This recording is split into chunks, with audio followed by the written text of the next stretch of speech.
Hello guys, welcome to our YouTube channel, and today we are going to learn how to create your own hashtag on Instagram.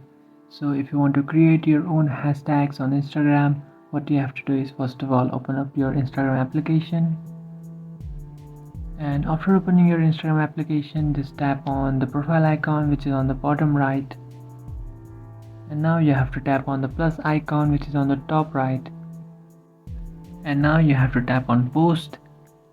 After tapping on post, now you have to select the image which you would like to post.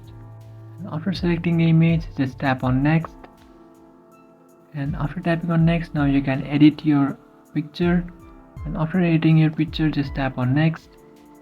So now you have to write a caption for your post. If you want to create a hashtag, just add a hashtag first and then write whatever you like, and after creating a hashtag just tap on OK and then tap on share, and after tapping on share, here you can see you have successfully created your hashtag. So this is how you can create hashtags on Instagram. If you think this video was helpful, don't forget to like and subscribe to our channel. If you have any doubts, feel free to comment below. Thanks for watching.